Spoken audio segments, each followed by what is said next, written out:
Okay, I think we should get started. Well, good afternoon. My name is Chad Sluss. I'm the Executive Director with the National Equipment Finance Association. It's my pleasure to welcome you today to our program. We have an excellent presentation lined up for you from Elliot Eisenberg. But before that, I just want to give you some brief updates about what our team's been working on as it relates to the organization and what we're working on in order to provide as much value and opportunity for you within the organization. So something that you should be aware of coming in a few weeks, we will be sending out a communication with prorated invoices for you. The organization and the board made the decision to move to an annualized dues renewal process. And if you recall, each member individually has their own renewal date. So we're moving to 12/31 renewal date moving forward. So your dues will be prorated for next year, and then we'll have everyone on the same cycle after that. That's an industry best practice that we want to move to. So just look for that. Within that communication, you'll see some items that I'll touch on today. But what our team has been working on over the last month or two since I joined the group is a multitude of items, including enhancing our member directory search functionality. So when you log in, you might see some differences there. We have given those items a good work through, and we have really been working diligently to enhance that opportunity for you. We're also working on industry leading education. Like you're hearing today from Elliot, we're going to be bringing to you even more enhanced educational programming through our committees and our membership, for our membership, I should say. We're also looking at new and different platforms, learning management software tools, whereby we can load up and provide both virtual learning and in-person live learning when we can all get back together and meet in person. So those are some of the items we're working on yet this year. We're also looking at some enhancements to our website and our CRM system to make it easier for all of you to communicate with each other. And for next year, we're actually going to be launching our monthly e-newsletter, more virtual learning opportunities. And again, if it's safe and we're allowed to, we're going to have a number of regional meetings plus our two major conferences scheduled presently in March and October.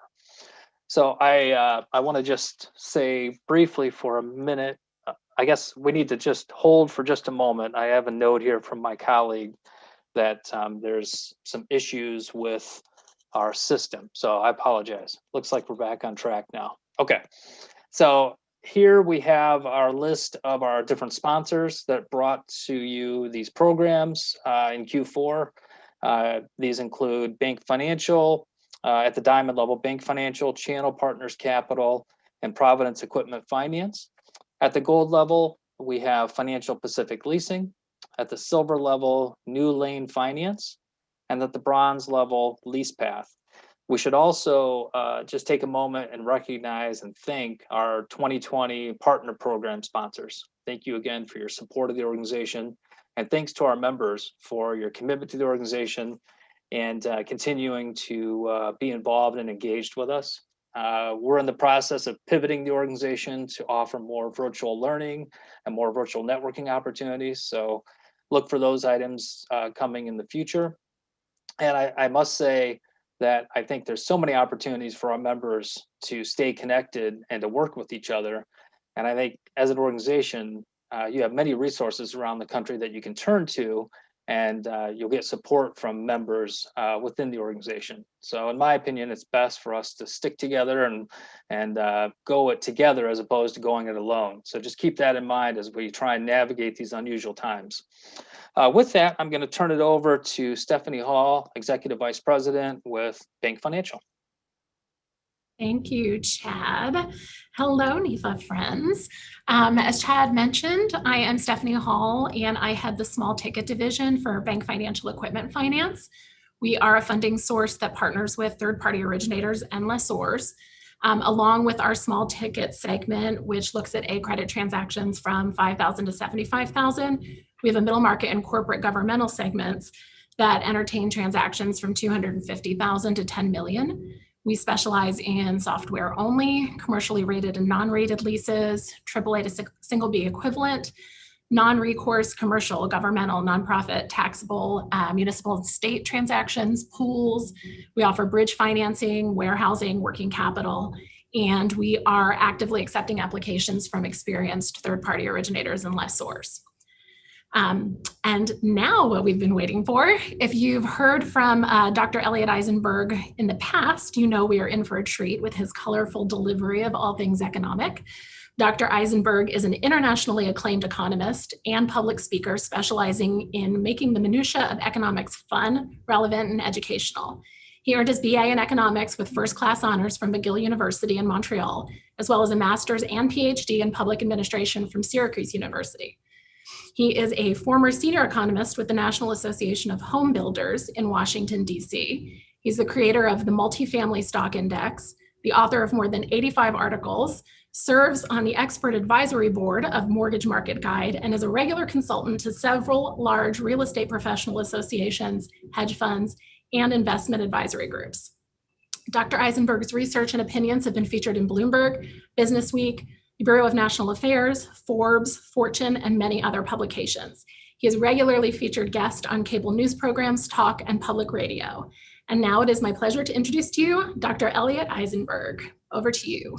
Wow, thank you so much, Stephanie. What a warm welcome. My gosh, geez. And it's nifty to hear all the stuff that you guys are doing, Chad, for the association and so on. I'm going to try and share my screen. If you hear some screaming in the background, you'll understand that it's me and it's user error involved here and no one else to blame here.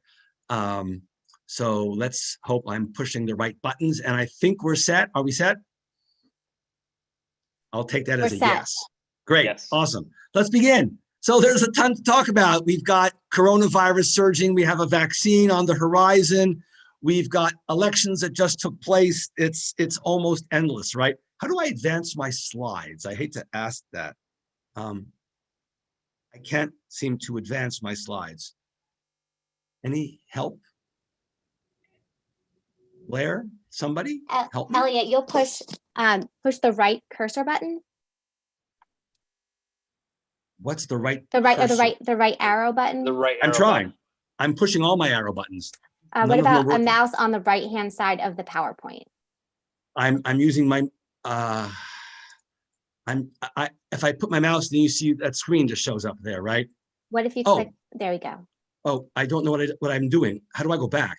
How do I go forward? The left arrow button on your keyboard.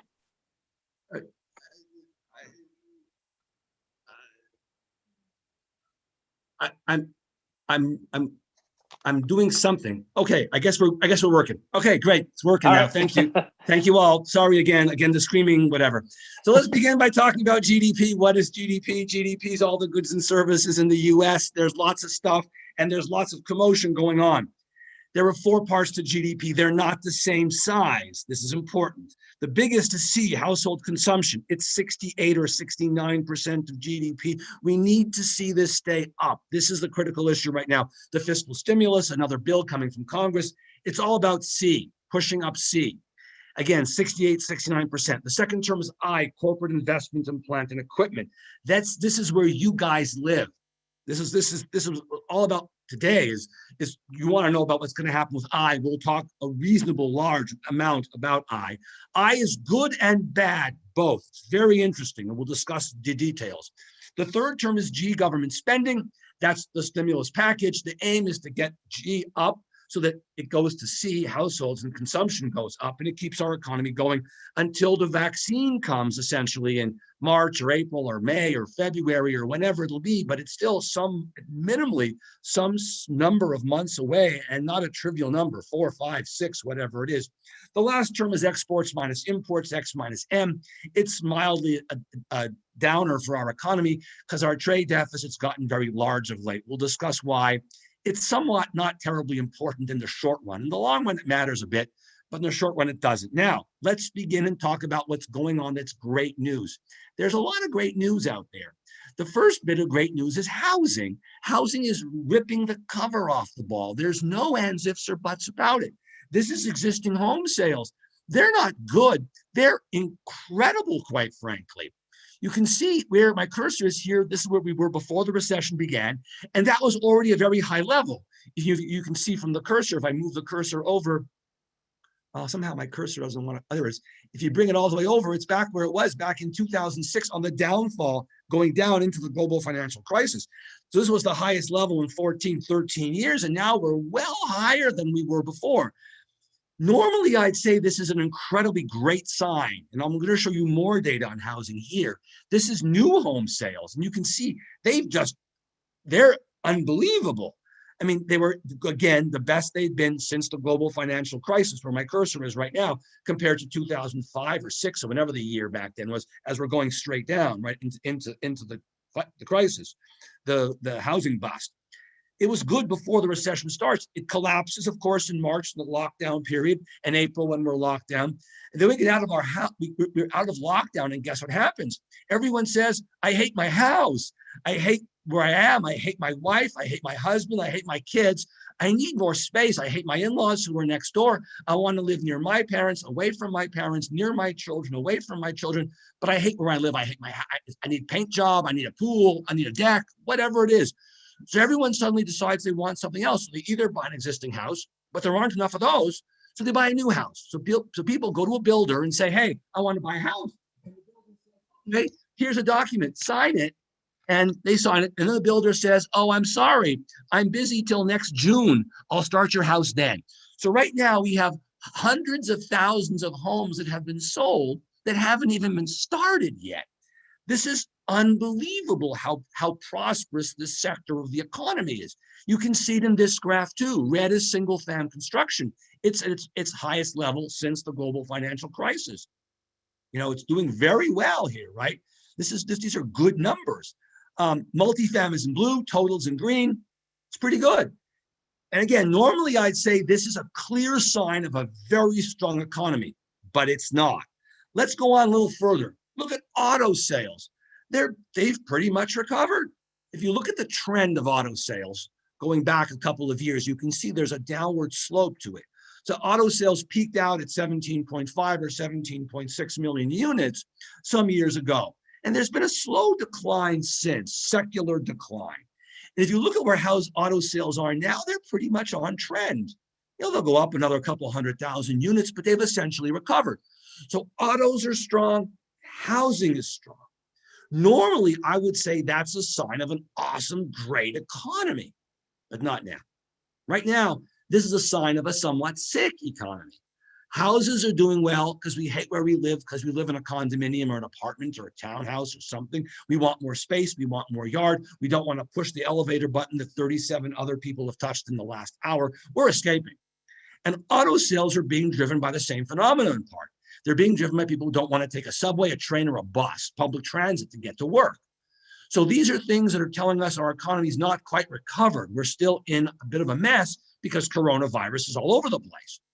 It's good news that these numbers are good, don't get me wrong, but they're not as indicative of overall economic health as they once were. That's the key takeaway message that I want to impart from this part. Now, there are other sectors that are good too. This is retail sales. They're terrific. It's as if they never went down. Going back a couple of slides, it's just like how new starts or existing sales. They're stronger now than they were here too for single family in red in this particular slide. They're stronger now than they were before. So this slide also looks like it's great. But this slide's misleading also, like the other slides, but for a different reason. This one says retail sales are good. Why are they good? Because we're not buying services. We're not going to a ball game. We're not going to a ballet. We're not going to opera. We're not going to a tractor pull, right? We're not going to get mani-pedi. It took me 5 months to have the courage to get my hair cut. I didn't want to die. I like short hair, but I don't want to die.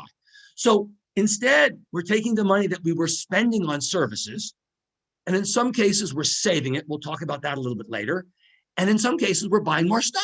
So we're buying a pool, we're buying a recreational vehicle, we're doing all kinds of crazy things. So this success in retail sales, if it was accompanied by increases in services or good service numbers, I'd say great. but it's not.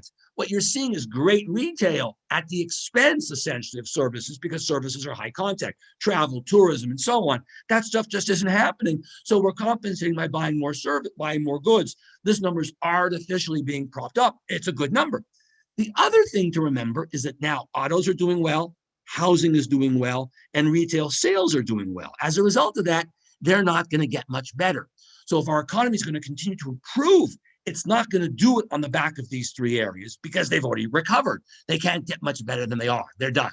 I think there's really no fundamental area in these three sectors I've talked about that are going to improve. And they're big. I mean, cars are, 1 or 2% of GDP, and, housing a couple percent of GDP. And you add it up, this is a meaningful amount of GDP, but they're not going to continue improving. It's not going to happen.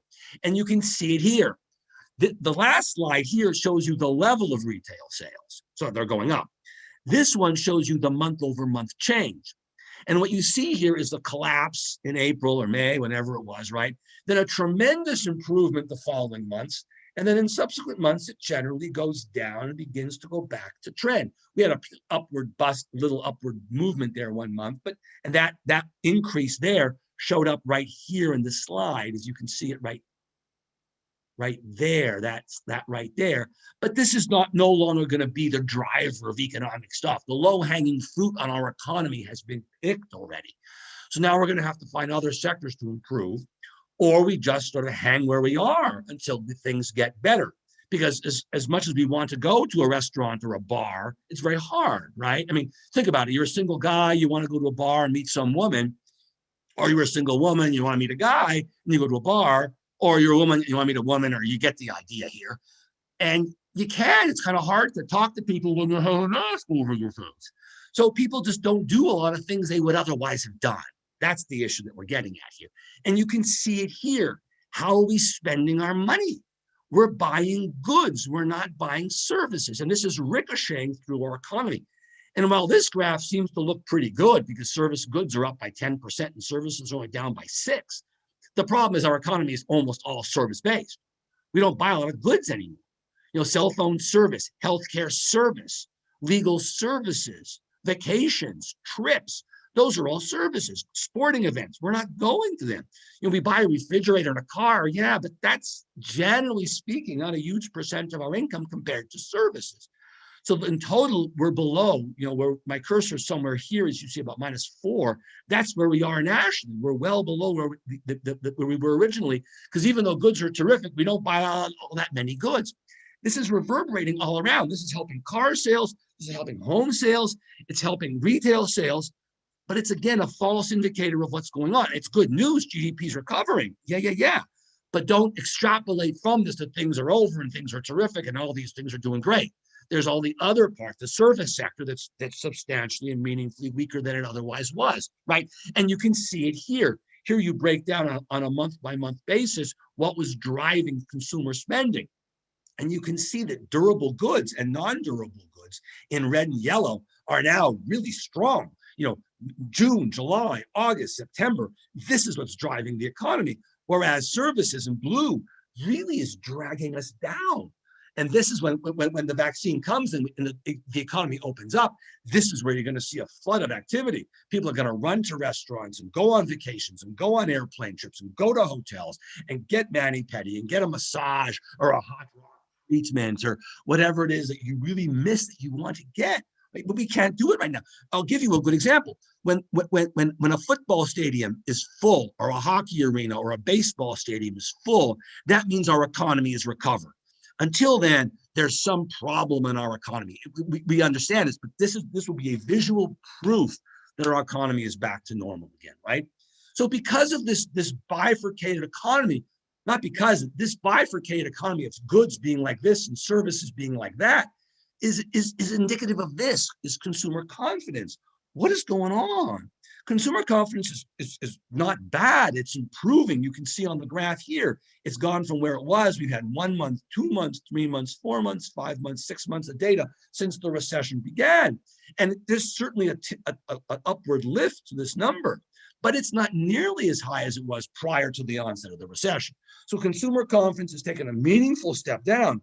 We've got a ways to go to get it back. And here's another piece of data from the Conference Board so we can compare. University of Michigan here, and you can see the decline from 100 to about 80, 85. So it's down roughly 15, 20, 20%. Here's the conference board, and it's also down about 20%. So the numbers are very similar, different surveys, different groups, different timing, but the story is very much the same, right? Why? Coronavirus. We remain in the midst of a coronavirus pandemic. Number of deaths, thank God, isn't going up, although it's very high. But the problem is, and you can see in this graph, let me explain the graph. The blue are the number of tests we perform daily, and they're now at almost 1.4 million. They are steadily rising. And the number of positives in the tests that we're performing is rising. That's troubling. And there's no necessary reason why these are correlated, right? You can see back here, back in May, test numbers were going up and case positive numbers were falling. Similarly, they peaked out here in late July, and then numbers generally flat, then they went up and numbers kept going down, even though case number of tests was going up. But now it's really going up. We are facing winter, and we are facing arguably the second or the third wave. That may have been the first wave, arguably. That was certainly a wave.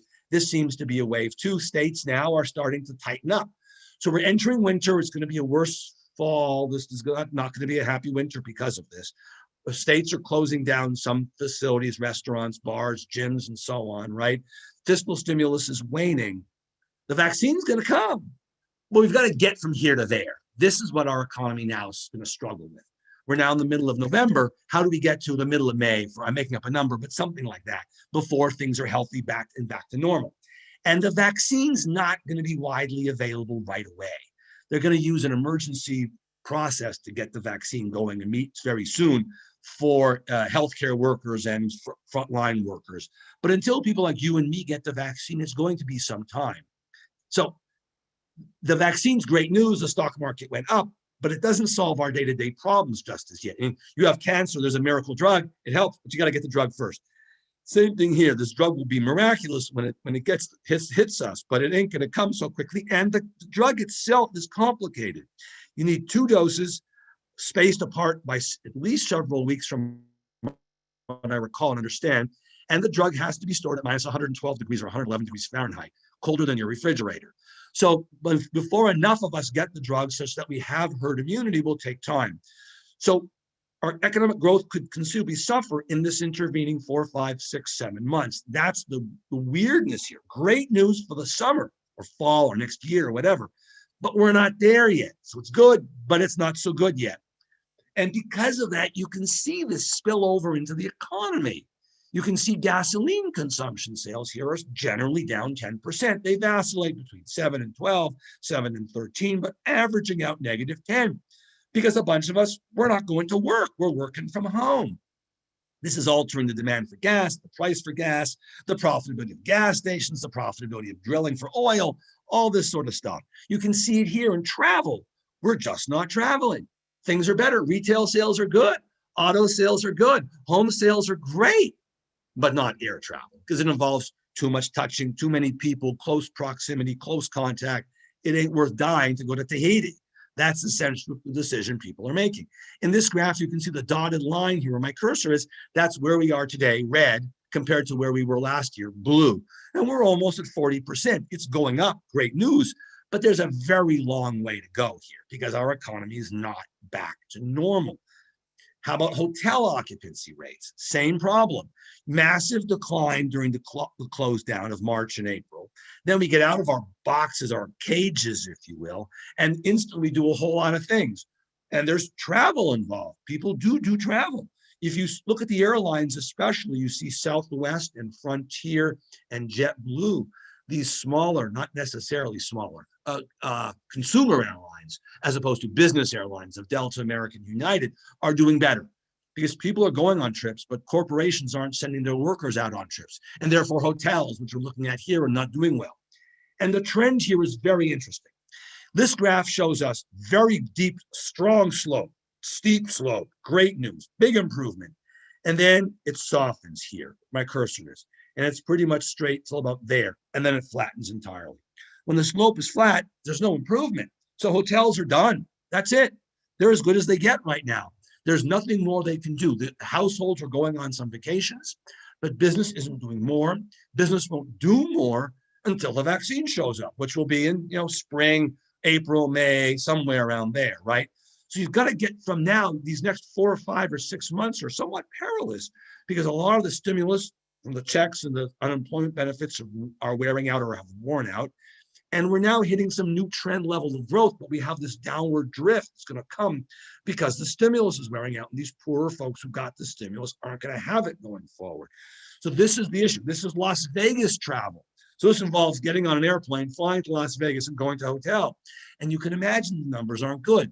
The blue dotted line is last year's convention attendance. Yellow is this year's, and yellow is literally 0. There are no conventions in Vegas because firms don't want to send their workers on trips because if the worker gets sick, the firm can be sued. So you have a very strong disincentive. On the other hand, look at the red. Blue is last year's individual household attendance, just folks going for a good time. And you can see it now. It's not terrific, strong word, wrong adjective. It's good. It's gone from essentially 0 in April and May to decent million by June, 1.75 million by September. That's pretty good numbers. So we're now at 1.6 million as of September, the latest data that I've got. But in September, we had 3.5 million households and another roughly 500,000 conventioneers. So we're less than half of Vegas attendance. So hotels are suffering, Vegas attendance, airlines are suffering, gas stations are suffering. You can see that it's very weird. Sectors that are good and sectors that aren't so good are occurring simultaneously. If you look at job postings on the website Indeed, one of many that are out there, you can see the gap was very big between 2019 in the brown or silver brown or light gold color, whatever, and the yellow for 2020. And this gap narrows. The slope is kind of steep. It narrows, the slope is good, the slope is good, till there. And then suddenly the slope kinks, doesn't continue, it flattens a bit. And that suggests that growth is slowing, job growth is slowing. It's still catching up. We're still catching up here. But had we had the slope that we had here in May and June and July, and we just taken that and extrapolated it out, we'd be up here. We'd be almost back to normal. But we're not, because it's hard to get there. Because the sectors that haven't improved are ones that can't improve. That's the problem. They're stuck because of the coronavirus problem. Look at public transit. It improved nicely out of the lockdown. Then it went, the slope slowed. You can see it went up, and then the slope starts to slow. And now on the very far right, it's turning down because coronavirus cases are going up, and people are even more leery than they were before of using public transit. So they're going to buy a car.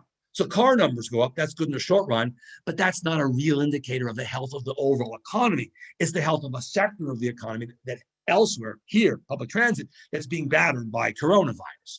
Now, throughout all this, the stock market's done very well.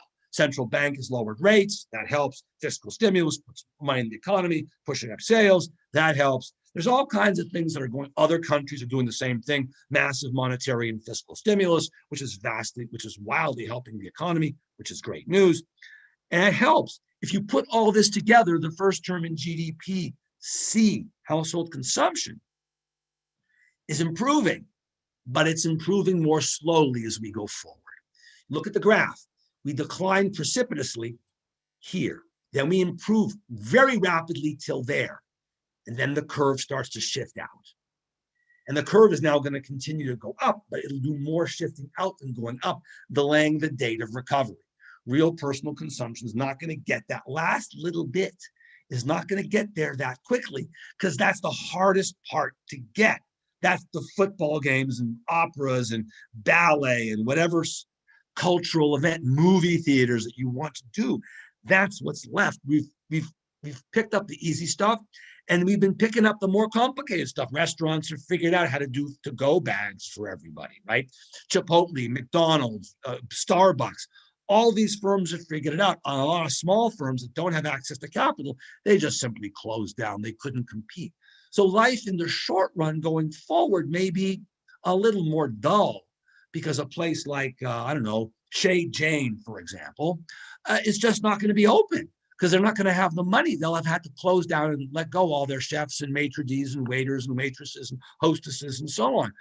So we're going to have stuff more Chipotle, a little less Chez Jane, if you will, right? And that's just the way it is. And here's another example of the slowing in spending. The same phenomenon. March and April were really crummy. Then it shoots up in May, June, July, August, September, and we're kind of back to trend. So we're up, we're down, and then we're slowly reaching normal trend growth. That's where we are. So unless we can get something else to start us to spend on something else, it's going to be hard to get seated to do the work for us easily. Money incomes are going to start to fall for a lot of the people who got those big checks from the government too. Important to remember. Now, manufacturing is doing pretty well. This is manufacturing sentiment. It's not manufacturing level. It's sentiment. There's a big difference. We're not saying how much are you producing. We're saying, what's your mood? And as we discussed earlier, we're buying goods, and goods have to be manufactured, be they durables or non-durables or semi-durables. So they're doing well. And you can see sentiment among manufacturers here in the far right is pretty good. It's recovered. No matter how you measure it. Is it PMI surveys, Fed manufacturing surveys, all of them, some of them, ones from the Northeast, who cares? Doesn't matter. Things are good. But inventory to sales ratios, they're messed up, completely messed up, because there was no sales at one point, followed by spectacular sales. So when there's no sales, suddenly the numbers spike up wildly. They jump up to here. Well, when they're so high, you don't want to increase your inventory because you've got too much. But then we get out of our lockdown and we start to buy things like crazy, and inventories are too low. So look at the gold, for example. This is retailers, where my cursor is. They're wildly low. And overall, the blue ones total, including manufacturers, merchants, and retailers, you can see it's also, where my cursor is, where the green happens to be the same place, much too low as well. So there's this desperate need to restock. So the manufacturers are going like crazy, manufacturing more stuff. The stores desperately want the stuff, or Amazon wants the stuff, or someone wants the stuff, but there's not enough stuff. There's not enough trucks. We're short trucks. What happens to the price of trucks or spot truck prices? They're way up. So you can see where we were back in March, April during the lockdown. They were dismal. The spot price for a mile load was $1.60 back then, right? Depends on what you're looking for. Dry van in blue, reefers, refrigeration in red, and a flatbed truck in green. They all collapsed, and then they make a historic rise because manufacturing is doing pretty well. The demand for services is insatiable because we're not buying any services. We're buying manufactured goods, and they move by truck and train. And suddenly there's huge demand. So truck demand starts going through the roof, just like car sales. You can see where truck sales are here. They're not at their highest, not where they were before the recession began. But if you look back at this graph going back to 1965, only this period, and that period, and a little bit in the early 70s are higher before the 73 OPEC oil shock. There have been only 3 times in the last 55 years that truck sales are meaningfully better than they are right now, because we're moving all this stuff, because we're buying goods and not buying services. So if you can, if you can do lease financing for inventories, if you can do lease financing for trucks, these are sectors that are absolutely booming, and they're booming all over the place, not just in places like Boston and Burlington and New England, but they're going up in Bozeman, Butte, Billings, Montana as well, right? These are strong, but industrial production hasn't recovered, and you can see it here. Firms themselves aren't going to be the driving boat. That second term in GDPI is not, despite this tremendous demand for goods, a lot of goods we don't need. We don't need goods that restaurants need. Pots and pans, not so much, right? How about napkin manufacturing? No, because they're not going to restaurants, or big jars of mayonnaise or something, right? So curtains for hotels or something, not happening. So there's been a big improvement. We were here, we fell down to there, we're back up to here, but now we kind of level off, because we have to get other sectors of the economy to do well. Companies that sold stuff to football companies, stadiums, sporting events, not happening. Cultural events, not happening. So industrial utilization rates are not that high. You can see we fell down. Just the prior slide was how much we were making. This is what percentage of our factories are being used to churn out stuff. And it's not that high. It was here where my cursor is, it falls down to there, and then it moves up to there. We've made up a lot of ground, 60, 70%, but there's still a chunk to go. And that chunk is going to be hard to improve. So we've made up a lot of progress, but the last piece of progress will be hard. But, and this is a big but, while firms aren't going to build plants because their factory utilization rates are low, look at what they're doing on equipment. This is unprecedented. The recovery in equipment sales is unbelievable.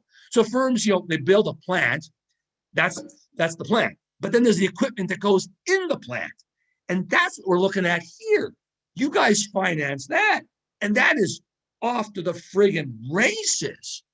You can see the decline was spectacular in March and April when suddenly nothing happened anywhere and no one was buying anything. We weren't building anything or buying anything.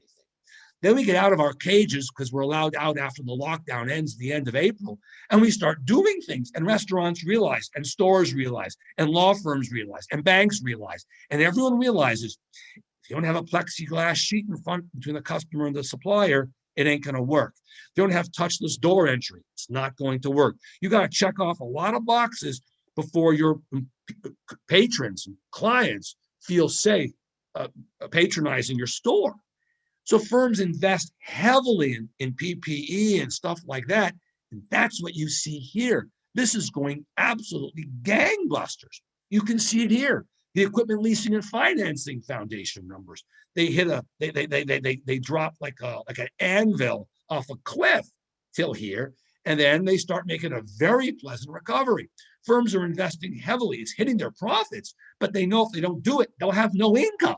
So it's better to take a hit against the profits and boost income than have no income and no profits and lose your business.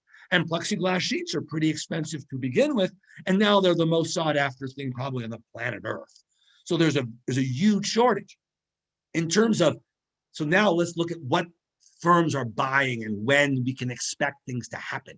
You can see here equipment in the light blue color, the light turquoise color. You can see it's contributing dramatically to GDP growth. And in other quarters going out, it's gigantic as well. Intellectual property in gray is always important. And only in 2022 do you begin to see structures contribute to GDP, right? So there's investment in structures now, but it's declining. We're doing substantially less every quarter going forward because our factories aren't fully utilized right now.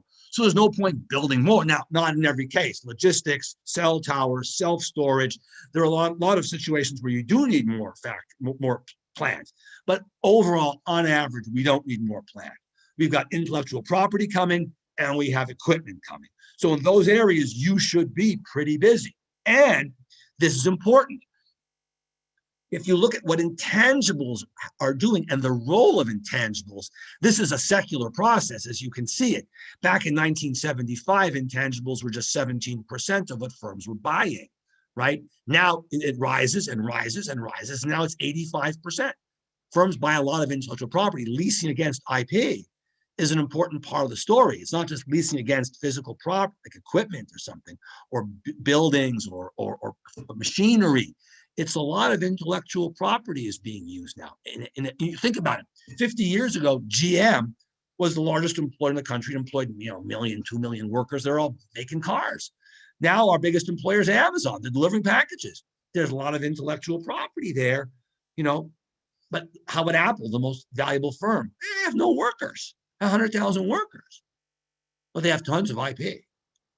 So IP is growing in importance. Physical plant is a little bit less important. Here's another way of looking at the same thing. Green is going up, red's going down. Red structures and industrial equipment. Software, R&D, and tech equipment is in green. It's going up. So if you think, for example, that this process is going to change, at some point it hits its logical endpoint, but it doesn't seem to have gotten there yet. Let's put it that way. And this coronavirus may actually turbocharge it to some extent going forward. Here's another way, yet another way of looking at the same story. Intellectual property in beige on top, or light brown, or whatever color you want to call it, has been growing its share of firm investment in equipment. If you put, if you look at plant and equipment together, the second term in GDP, it's gotten bigger and bigger and bigger, whereas equipment and structures in light blue and dark blue have lost a little bit of their mojo because of the transformation of our economy to a post-manufacturing society and so on and so forth.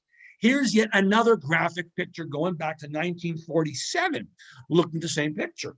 And you can see IP, intellectual property products, IPP in some situations, green, yellow, steadily rising and making a huge increase and decrease in the very short run as we rejigger our economy and figure out how to manage with the coronavirus issues out there, right?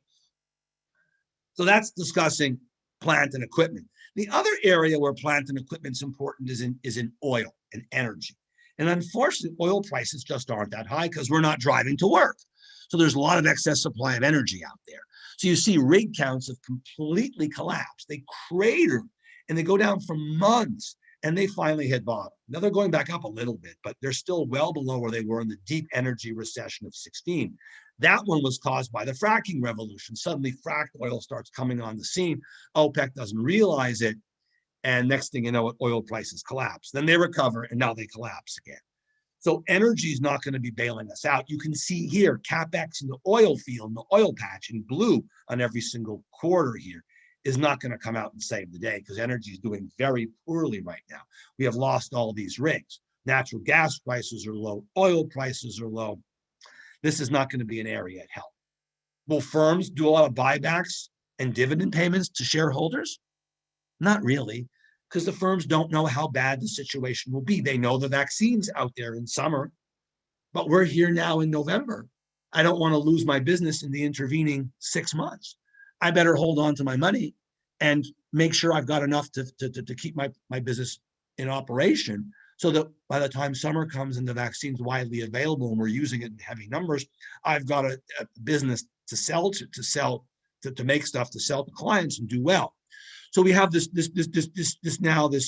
short-term period, 6, 7 months, not so short. We've been through 6 or 7 already. We've got that much more to go and we're probably out.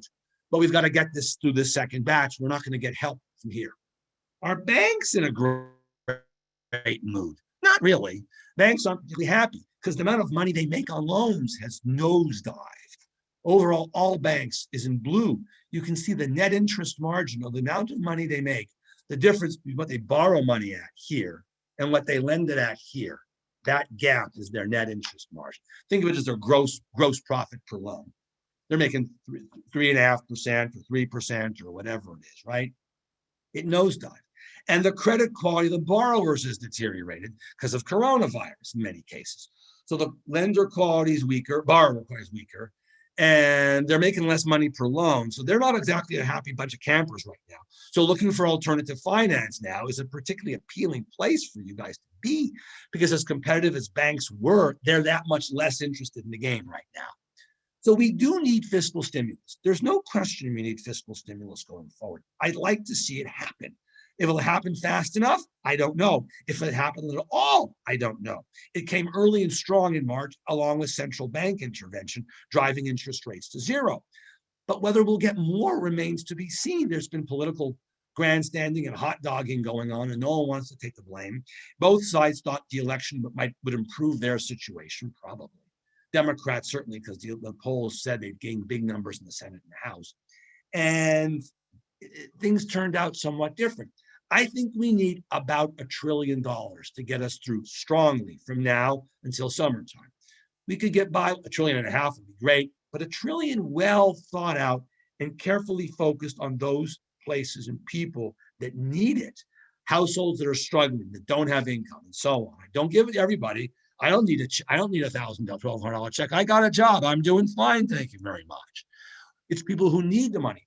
States and governments that need the money, small businesses that need the money. They're the ones that should get it. $1 trillion, well tailored, should be fine. Even a little less, 750 bills should get us through. But we need some help. Otherwise, we risk having some downslides early next year, despite the fact that the vaccine will be coming out. And you can see the reason we need is fiscal aid to households is declining because the money's running out. Trump signed an executive order, President Trump signed an executive order giving $300 a week in unemployment insurance from extra money that was floating around somewhere. But absent legislation, it becomes very hard to do something more permanent. I'd like to see it. Now, there are clear downside risks to this activity. $1 trillion isn't free. It makes the deficit and then the subsequent debt worse. It reduces work incentives a little bit. I understand that.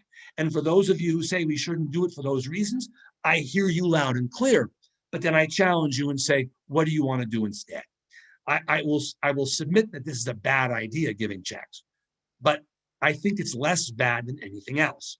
It's like I joke when someone asks me, hey, how are you, Elliot? My response always is, compared to what? This is a bad idea, but I think all the other ideas out there are worse. It's like capitalism and democracy. They're terrible forms of government that had to arrange business, but every other system out there is worse. So we're doing the best we can. I think this is a good choice. In terms of exports, the dollar's fallen a little bit, as you can see here at the top right, but we don't export much stuff. We export services. We export students coming to America to go to school. That's an export. Not happening, Corona. We export tourists. They come to America to sightsee. Not happening. We export movies from Hollywood all over the world, and our firms get paid dividends and royalties. Not happening. So all the stuff that we're good at, we can't export. Well, we export planes, but Boeing made sure we didn't do that for like 2 years because of really, really stupid decision making. That was a great example of a circular firing squad, if there ever was one, but I digress. So exports are going to hurt. And we have a trade war with China that continues. And this will continue under President Biden. I don't think Biden will lighten up on China. Other places, yes, or rejigger things, but not with China. So that knocks off a little bit. You put it all together, this is GDP. In Q1, it fell on an annualized rate by 5%. So if Q1, which is 3 months, lasted 12, GDP would have fallen 5%. In Q2, we had a horrible decline of over 30%, 31.7 or something. But Q3 was up by a same percentage, like 32 or even 32.5, something like that. In Q4, 5. So we'll go from 32 to 5 because no more fiscal stimulus, and the mechanical benefit we get from getting out of the lockdown is over. That easy fruit that we picked is done. That's why the fiscal stimulus would help. It would help get us through these next couple of months, get GDP to grow faster. I think GDP by the end of next year recovers. So this is Q1 down, Q2 really down, Q3 really up, but we're not up as much here as we were down there because dropping by 30% and going up by 30% aren't the same thing. If you're at 100 and you fall by 30%, you're at 70. And at 70, if you go up by 30%, you're at 91. The math is quite cruel and the declines are that big. The gap between where you were and where you are at the end of this 30% and 30% is pretty big. And then we have this long slog. So Q1 was bad, Q2 was terrible, Q3 was great, and Q4 just starts us on this long slog to recovery. And we'll recover about a year from now. So by the end of next year, late next year, we'll be back where we were just before the recession began. And remember, GDP growth is not going to be good for the foreseeable future. And I'm talking long periods of time because GDP grows for 2 reasons. It grows for population growth, which isn't happening. Last year, 2019 was the slowest population growth percentage increase, smallest since the Spanish influenza of 1918. And this year will be even worse because, 300,000 Americans will die because of COVID. So we'll have very, very meager population growth. Immigration's not happening either because immigration reform just doesn't seem to happen in Washington. And labor productivity gain in light brown in this graph is much more anemic than it was 20, 30 years ago. Despite the fact that we have cell phones and stuff, we don't see labor productivity being all that good. Let's switch our focus to labor markets and see what's going on there, the magnitude of the declines and so on. The labor markets before the recession began were at about 153 million workers, not including proprietors and sole proprietors. We fall down from there by about 22 million jobs to 130 million jobs.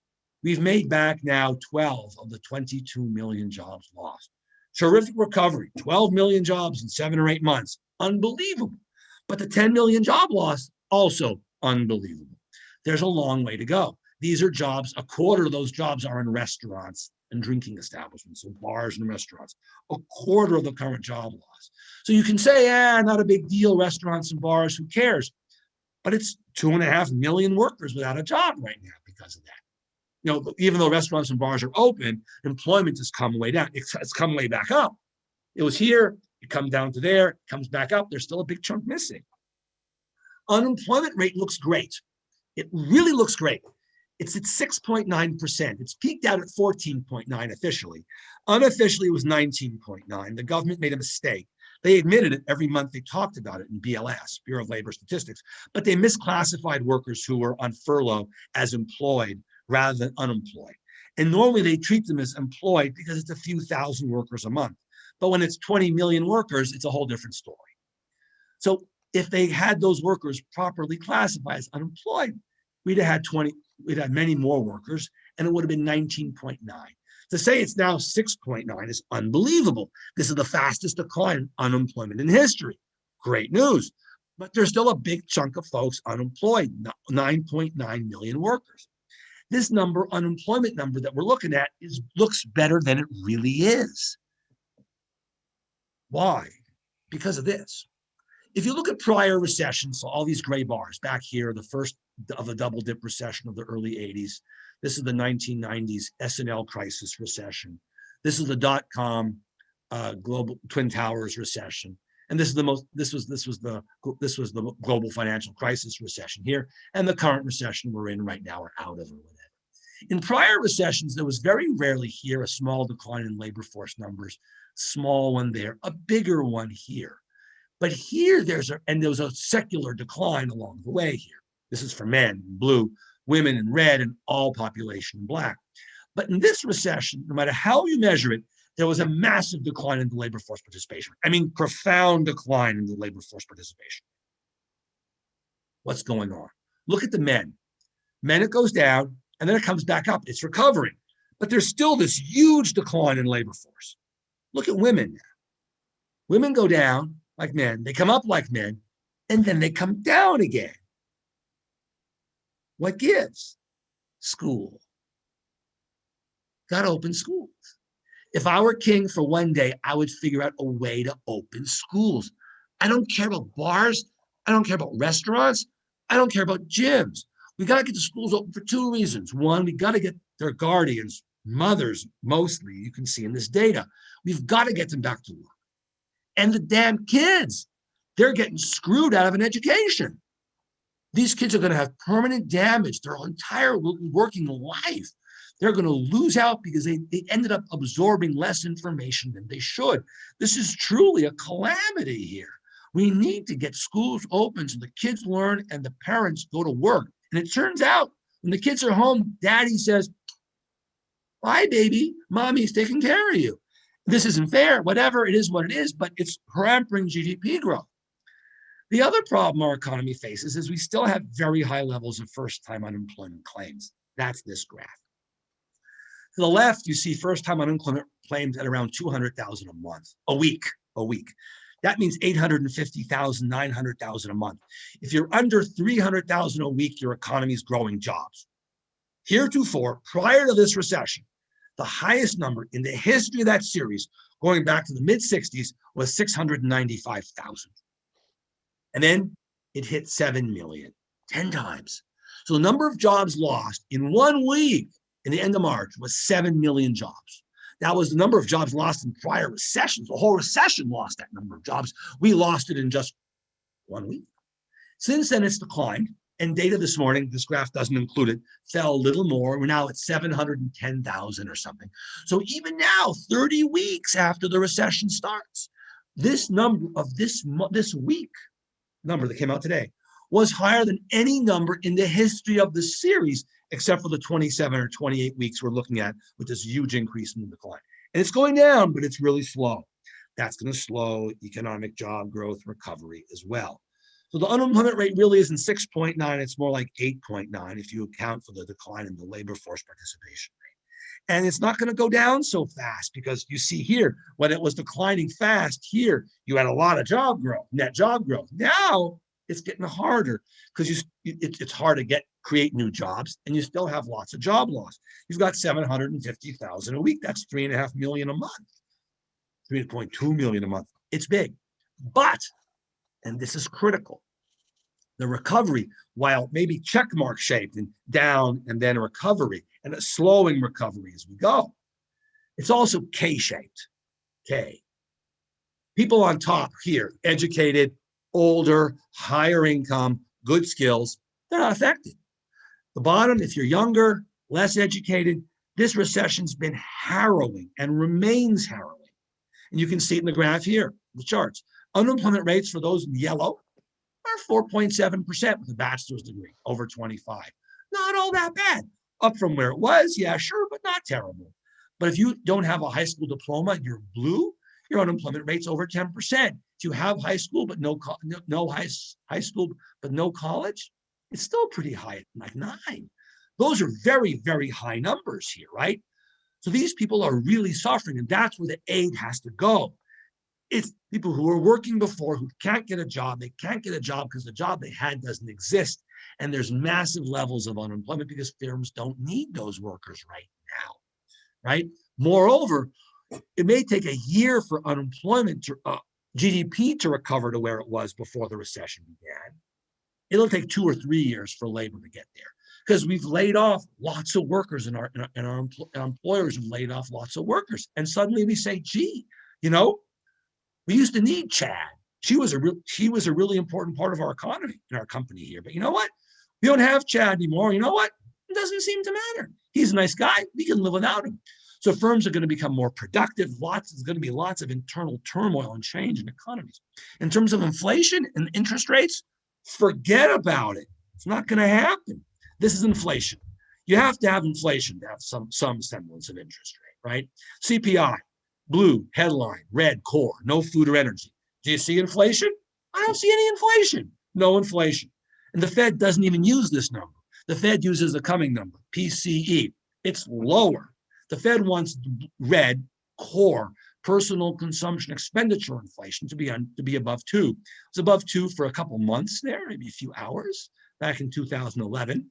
And then it was there again, going up in 2018. Things looked good. And what did the Fed do? They raised rates. And what did that do? It wrecked the friggin' economy. Housing sales went into the garbage can. Inventories of homes went up. And the Fed had to walk it back in those interest rate hikes in 2019.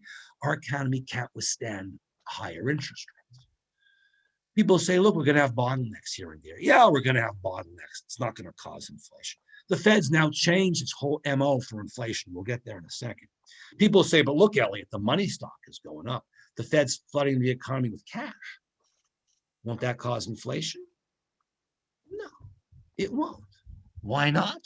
Because the velocity of money's tanked, completely tanked. If the money's not moving, if I give you $1 and you take that dollar and you put it like in a drawer, that dollar is as good as dead to the economy. And that's what's happening. The Fed's pushing money out. It's not going anywhere. And therefore, money's not being created. And therefore, there's no inflation. So what happens to rates? Elliot, this is Chad. Yeah. Do you want to pause for a moment and take some questions, or do you want to wait to the end? We can take some questions, sure. Okay, so I have a few that came up. So first, Randy Hogue asks, how much longer can the U.S. government continue to support individuals, families, and small business without reputable damage to our debt structure? At some point, doesn't the government need to increase tax revenues to get out of national debt back in order? Get the national debt back in order. Second question, once the government payment stops, what effect will that have on small business bankruptcy and business consolidation and loss of employment in the service industry in particular? Right. So that second question gets to the need for fiscal stimulus. You're going to see debt defaults go up, renters not being able to pay their rent. This bottom 20% of the economy, they're 10% of all spending, and that spending drops by a little bit. It's going to have unpleasant macroeconomic effects. So I really want to see the stimulus. That gets to the first question, however, doesn't that hurt our debt? We've already borrowed, $2.5 trillion in the last since March to help with PPE and EIDL and all these other stimulus, $1,200 checks and $500 checks. And at some level, you're right. This is hurting our debt to GDP ratio, but this is important. Monetary policy is largely spent. Rates are at zero. The central bank can still do things to help the economy. Don't get me wrong. I blogged about it a day or two ago. But they're running out of tools here. They have a few more tools, and they can use big adjectives like big, impressive, and powerful. And Powell talks about powerful, powerful, powerful. But adjectives are only good for so far. If monetary policy is spent, and if interest rates are at zero, there's no reason not to use fiscal policy head on. So the government should be borrowing tons of money and throwing money at the economy, not throwing it, but use it wisely. Debt service costs for our economy today are lower than they were 10 years ago, when our debt to GDP was much lower because rates are in the garbage can. Now, if rates go up, we got a problem on our hands. So the job is to get the situation under control now, get the vaccine, get people into the vaccine, return economy to normal, and then begin to chip away at the deficits. We may never have to really get the debt much lower. Hopefully GDP grows, debt deficit annual is a little bit lower. Maybe we raise taxes by 1% of GDP, and over 10 years, we chip away at it. In the last time this happened after World War II, or at the end of World War II, and it was very high, we had very rapid population growth, very rapid labor force productivity growth, very fast GDP growth, and therefore debt to GDP declined, not so much because the debt was going down, but because the denominator, GDP, was going up. GDP this time is not going to go up so fast. So not only, we may also have financial repression. The central bank may keep interest rates artificially low. They may keep the Fed funds rate super low for a long time, which is what you see in this slide right here. Super low interest rates forever, for years. And if long-term interest rates start to go up, the Fed will say, you know what? We're going to buy long-term treasuries and push long rates down. They'll keep short rates down by fiat, and they'll have market intervention to reduce long-term rates, or they'll have a yield curve control or yield caps, whatever you want to call it. But the central bank's going to indulge in financial repression to keep the interest rate cost that the Treasury has to pay down. So we can expect low rates for friggin' years, I think. This happened after World War II until the early 50s, and it wouldn't surprise if it happened for 5 or 6 years. But we need to get our fiscal house in order to some extent. We can't keep running these deficits of 5% of GDP. We have to bring them down to 5% of GDP. That still is not a trivial amount of money, right? Getting down to $300-400 billion bucks. That's still reasonably large amounts of money, but we can't have them at 600 billion, $1 trillion. That's just not going to work. That answers the question, I hope. Yeah, here's a few more. So how do all these graphs, or most important ones, compare to the 1919 pandemic and expected recovery from the data we have from then? Okay, so the 1919 pandemic was deep and steep like ours. But it was very short, 6 or 7 months. It was the shortest recession I think the US ever had. And it was followed by the Roaring 20s. Now, the Roaring 20s ended badly in the Depression. Don't go there. The analogies are bad at that point. But what happened was the recession hit because of the virus goes away, and the economy completely recovers. So we can expect some pretty nice GDP growth in 2021. We can probably get 4% GDP growth, which is twice the net trend growth. Trend growth is 2, right? We'll get 4 without much fiscal stimulus, maybe 5 or 6 with a little bit of stim. And then we get, 2.5 in 2022. So there should be some real positive bounce here as things recover. They've recovered quickly already, but they stopped because we're stuck with the coronavirus problem of services. But once that goes away, that extra bit can improve, and there'll be some payback. People are going to want to go on vacation desperately. Sporting events are going to be attended madly. Restaurants are going to be packed. You can't make up for a year restaurant attendance. I get that.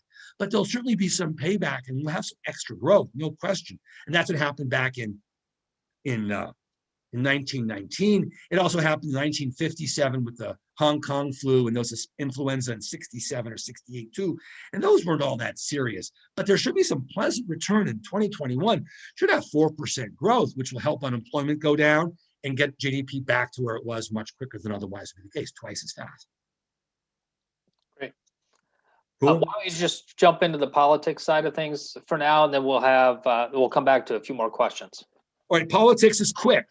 So there was a lot of plans. Biden had a lot of plans. We're going to do a lot of things. We're going to raise spending. We're going to help Social Security. We're going to have daycare plans, infrastructure plans, because there's going to be a blue wave, which all the pollsters told us was going to happen, and then it didn't.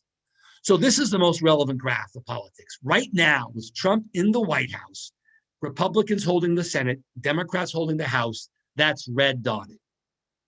Republicans hoped to get the House. That would have gotten us red solid.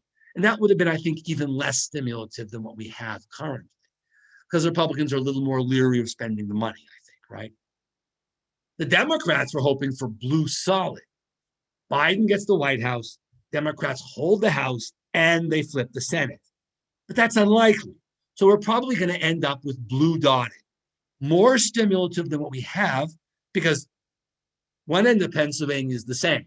Democrats have the House with smaller majorities. Republicans have the Senate, smaller majorities. But there's now a Democrat in the White House, not a Republican. That's got to mean something. So you get a little more stimulative activity, but not a lot. Now, so big tax increases, not going to happen. Big spending increases, not going to happen. Big rejiggering of the economy, not going to happen. What Biden's going to do is sign executive orders like there's no tomorrow, like Trump did. And he'll also have the regulatory bodies at his disposal, rulemaking. And he'll make these rules increasingly stricter, loose in the areas where he wants to do what he wants to do. He wants to help unions. There'll be more, aid and assistance to those through whatever the National Labor Relations Board, NLRB. The CFPB will get a lot more meat in it. Elizabeth Warren won't become head of it or anything because her governor's a Democrat or Republican. So if she leaves, the Senate becomes that much worse off. So Biden's restricted. He can do regulatory stuff and he can sign executive orders. But there's one but. There are two runoff elections in Georgia. They're going to happen, I think, on January 5th or 4th. In Georgia, to win election to a seat, you have to get 50% of the vote. Both senators who were running, one was appointed and one had won early but was retiring early, both got 49.5. Well, no, one got 49.5. The other race, the Democrat was leading it ahead with 32 because there were so many other competing groups. There were two strong Democrats and two strong Republicans. In each case, the top two vote getters have a runoff.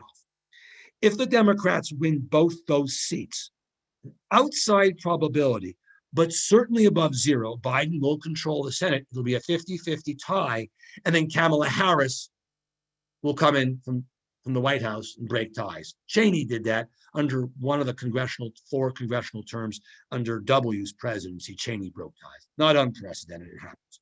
Unlikely, but possible. But remember, at that point, the 50th senator in the Democratic caucus becomes the most important. Because if he doesn't vote with the caucus, they lose 50 to 49 or 51 to 49. That Democrat is probably Joe Manchin of West Virginia. And he's not a big believer in green. He's not a big believer in stacking the courts. He's not a big believer in giving statehood status to DC or Puerto Rico. So or big tax increases. So a lot of plans Biden has, even if he gets the Senate with his two runoffs and Kamala Harris breaking the ties, won't happen because one senator in the Democratic caucus is going to say, I don't think so. So a lot of stuff that we thought would happen probably is not going to. In 2 years, that might change. But for now, probably not happening. The two Senate seats have to be won to even get going on this. And even then, I'm not all that optimistic on the Democratic agenda. It's a lot more of loggerheads and status quo and a stationary situation. Now, Biden and McConnell have known each other for decades. That helps. But you still have, each side has their base that they can't compromise. There's only so far left the Republicans can go. There's only so far right the Democrats can go. We'll see how it ends up being. But I'm not terribly optimistic that Biden can get a lot of what he does. He can get some. And remember, Any president can only get done 2 or 3 things during their first couple of years. And then the election cycle starts. So you've got to focus your energy and pick 1 or 2 big things. And Biden's going to pick COVID. I mean, that's what's good. It's going to be, right? There's no question about that. Now, in terms of real estate, big changes are afoot and very dynamic. Things are different from place to place. This is e-commerce. E-commerce took off like a rocket in the pandemic. Suddenly we're doing a lot of, Amazon and Shopify and Chewy. I have 9 dogs. Okay, I'm joking. I have no dogs. I used to go to the pet store. Now it's all, bring it on, deliver it. I don't want to go pick it up. So we need logistics. Logistics has become very important. Malls, they're pretty vacant. Strip malls in blue, those are crappy malls that don't have air conditioning or heating that you don't want to go to anyways. And then there's destination malls, nice, big, enclosed places with nice parking, nice restaurants. We're not going to those either so much. Because if a mall's going to depend on you going there to buy a pair of pants, you're not going to the mall. But if the mall has a nice caviar bar, for example, or indie movies, or phenomenal 3-star Michelin restaurants, well, then I'll show up. Daycare for the children, submarine rides, maybe a ski slope and a hockey arena in the middle of summer. That would be cool. So if it has cool amenities and services, not buying a pair of pants, the mall will survive. But malls in general, there are too many of them. So someone says they want to finance a mall. Will you help them finance a mall? Oh, and they'll add a restaurant to it too. And a bar. You might say, I don't think so. So you can see delinquency rates in hotels and retail. They're really high. We have good data on this. There's lots of CMBS data on this, collateralized mortgage-backed securities data on this. It's going up. Hotels, retail, just stay away. They'll come back, but it will take time. Lots of business travel is not going to return. Traveling a day to make a meeting in Cairo, forget about it. Everyone's going to realize, Zoom has some real important values and can offer some real benefits to us, right? This is a question asked of banks on the bottom. So your firm is the bank. And what do you think of industrial property? Yeah, love it. Logistics, cell phone towers, self-storage, all that stuff, dynamite. And the borrowers, they're good too. Yeah. Multifam, strong. Short-term problems next 6 or 8 months because maybe rents won't get paid. But after that, it's looking good again. We're not building enough houses. Population demographics are very favorable towards single fam. If they can't buy a single fam house, they're going to rent a multifam one or rent a single fam house. Office space, not so sure how that's going to go. Retail, that's really off. And hotels, in the garbage can. So you can't look at real estate in general. You've got to look at your particular spot of real estate. And if you look at real estate investment trusts and what they specialize in, you can see where things are good. Data, infrastructures, industrial, self-storage, and timber. What they have in common is no people. You want to do lodging, retail, office? You got people. Not so good. Residential is weaker, but it will improve because people are going to need a place, but it's a short-term problem. So depending on what you buy, if you buy an office or a hotel space, you've got to have money to pay the bills until things return to normal, the normal that you expect to occur when you buy the property or when you finance the property more appropriately, right? Here's commercial real estate prices put up by CoStar. Now, these numbers aren't all that reliable. Not that CoStar is not good. CoStar is great. The problem is what's selling is you're only selling the best stuff because the buyers and sellers agree on the price. If there's a big divergence because it's a lower quality structure possibly or a weaker area, they don't sell. Sellers will hold off until things get better. So in this world, we see multifam doing pretty well. We see industrial holding its own. We see retail declining and office kind of flat. Office is kind of flat because office leases are 8 to 10 years. So in any given month, you're only losing 1% of your clients, right? It's not a lot. And the building, the business that's renting the space could be doing fine because they're all working from home and they can afford to pay their bills. They can pay their rent bills. So office is a different story. The key story here is savings, forced savings. I've talked about this earlier and I'll talk about it again. People are saving money because they couldn't spend it on services. You don't want to be in a sector right now where there's forced savings occurring. You don't want to finance a minor league baseball team that's not going to have attendance next year when they buy a new grass cutter or new lighting system or stadium, a screen, right? A scoreboard.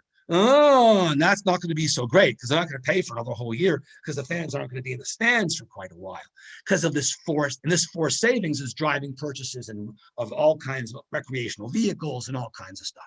If you look at overall private construction activity, you can see it's all kind of in the doldrums. The best here is probably healthcare in red right here. The red line is flat, down, down, down, down, down. Just not that great. And this is an overview of overall construction since 2020 began. And what you see here is everything down except res. Private res is doing great. We saw that earlier, the best sector in the economy. And other sectors are weaker or really weak, depending on what. Amusement parks, not happening. In Disneyland, forget about it. Lodging, schools, commercial, office space, not so hot. Levels of badness, but not great. Some of this will turn around pretty quickly when the vaccine comes, but we're clearly not there yet. That's the point I'm trying to make. If you want to go in that space, be careful where you're going and make sure that whoever you're underwriting is well capitalized and your contract is written pretty strong, right? Here are a couple other sectors of the economy. Amusement parks, not doing so great in green. Communication doing fine, going up a little bit because of cell phone towers. Manufacturing recovering nicely, as you can see in red, and power flat. So it really depends where you're sniffing around how healthy things are. In terms of the immediate near future, nothing great. The Architectural Billing Index tells us if we're below 50, we're shrinking, billing is going down. So here billing really collapsed, was bad, is a little better, still declining, but not so much. And then a step up. So it's still declining, but not so much. So it's less bad. Every month it's getting worse, but not by as much as it was a few months ago. So if the architects aren't billing now, we're not going to be building so much in 10, 12 months, right? The Dodge Momentum Index, how things are doing. You can see that, it's nothing great. Now, compare it to the global financial crisis there. That was terrible. This decline is much more meager. It's a very different story. The decline is much less. We weren't nearly as high up. We didn't fall that much. So we weren't as high as we were then. We haven't fallen as much as we have then. And we seem to have bottomed out. So I think we're kind of at the bottom, and we know the injection's coming in 5 or 6 or 7 or 8 months. So it's a short period of time now. People can rejigger their thinking. People can buy Disney tickets for next summer or next fall, cruise tickets for next fall. So there'll be some improvement along the way. Backlog index of construction activity, not so hot. You can see here, it's just not all that good. Big inventories here, big backlog of book of business, now not doing so much, right? How about CFOs of construction firms here? Not getting worse. So nothing's getting worse. Everything's either flattened, bottomed, or like the Architectural Billing Index beginning to improve. But nothing is objectively getting better. Nothing is above where it was. Nothing's adding to GDP. It's either contracting less or staying still. 2 or 3 more slides, and then we'll wrap it up. This is the US using complete August data. It takes months for data to finally come through to the government. We can do this sort of stuff. This is put up by the Philadelphia Fed. The darker, the better. Don't look at your state, look at the overall color palette. Newer data, September data. August, September. The economy is slowing. That's why we need the fiscal stimulus. Where's business going to be best? I think these states, because they're growing the fastest. More population growth in Texas and Florida and Arizona. They're big places. It's going to be easy to get market share there because it's growing a lot of people. I mean, the growth in Texas is half the population of Wyoming or Vermont, right? I mean, this is huge growth. It's easy to get share. It's easy to get, you can even lose share and still grow your business. Other ways to look at are population growth in states. Go to Idaho and go to Nevada. Not a lot of population growth, but huge percentage increases. So, a guy comes and, hey, I want to put up a manufacturing facility in Nevada. It's worth thinking about, right? Because it's a growth state. California is on neither of these, by the way. And last but not least, look at historical trends. Economic data has momentum. If you look at last month's data, it's going to tell you a lot about this month. There are changes like coronavirus where it's good, and it collapses. But generally, looking at last months of data, last bunch of months or years, gives you insight. Over the last 10 years, if you cut the country in half along the Mississippi River, right here where my cursor is, the 4 states on the east that are doing great are the Carolinas, Georgia, and Florida, with honorable mentions of Virginia and Tennessee. If you go west of the Mississippi, you got a lot. Texas, Colorado, Arizona, Utah, Nevada, Idaho, with honorable mention to Washington and Oregon. People are moving south. If you draw a line from Washington, D.C. to San Francisco along I-70, almost all the growth is occurring south, with the exception of Idaho, Washington, and Oregon. The economy will continue to grow. Fiscal stimulus will be very helpful. $1 trillion would be enough to get us through. Inflation is not a concern of yours or mine going forward. This is how to get a hold of me. Cell number, Twitter handle, email address, all that stuff. I put out 70 words every day on the economy. No graphs, no ads, no charts, no links, and no photos. If you'd like to get my stuff every day, 70 words, no charts, no ads, no links, no graphs, no photos, send me your email address or text the word bow tie to the 5-digit number 22828. Be prompted for an email address. You'll hear from me every single day. Thank you, thank you, thank you. I look forward to hopefully seeing you in person at a convention of yours in the not too distant future. Thanks, Elliot. Elliot, thank you so much. It was a pleasure having you today. Thank you. I think we have a few more questions. Do you have any extra time for us? We got two. Let's do one question at least. I'm not trying to do two, but I can do one. Okay. Let's see. I talk too long. That's That's okay. Do you think that the Fed will push for the SDR or a digital dollar so they can get money? No. It's a long ways off. It's a long ways off. They're thinking about it. They're starting to think about it. It's a long ways off. The hacking problem is immense. It's a huge problem. Imagine a hacking problem. This is in countries there's been some problems, not with digital currency. China's furthest along on this. They have a ways to go. We'll watch what they do, but it's years and years away. Okay. It will give the Fed some new tools on monetary policy, but it's a long ways off. All right, let me see if we can sneak in one more, a quick one. How do all the graphs, or the most important ones, compare to the 1919 pandemic and expected recovery from the data we have from them? Yeah, we talked a little bit about that earlier. The recovery from the pandemic was great in 1919. That's why the recovery in 2021 should be good once the vaccine shows up, right? We'll have I think I said 4.5% growth, which is twice above trend. So that's quite good. Okay. All right. I think I know we're, let's see, do we have one more? Enough time for it? Yes, sorry. Oh. What about a program to build skills in trade schools and community colleges for those without college education? That helps people make a living wage. Yeah. Yes, we need more people with elevator repairman, TV repairman. Okay, not literally TV repair. Elevators, airplanes, dental hygienists, nursing assistants. Yeah, bring it on. Community colleges are critically important. All right, I think it's all the questions we have right now. Great. I think that's all of them. Elliot, we'll do it again, hopefully again soon. Thank you, Chad. Thank you to the sponsors. Thank you, Blair.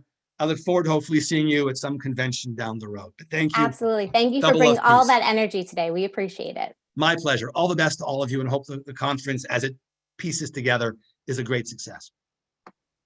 Thanks, Elliot. Thank you, Elliot. Thanks, everyone, for joining us. Bye, guys. Bye-bye.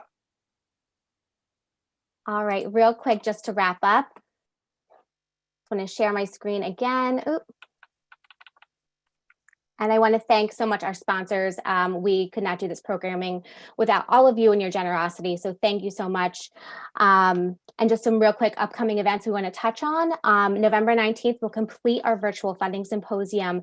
We have 2 panel discussions for that day. If you're registered for today and you're here, then you are registered for next week. We hope that you'll join us again. We have our first panel, which is Selling in Unprecedented Times, beginning at 1 p.m., followed by our second panel, which is Credit Underwriting, starting at 2:15 p.m. And then on December 10th, we're asking everyone to wear their ugliest holiday sweater and join us for a virtual meetup. You can register directly on our website for that. And that again is December 10th. So thank you all for joining us today. We hope to see you at one of our events coming up soon and again next week. And that's it for today. Thank you.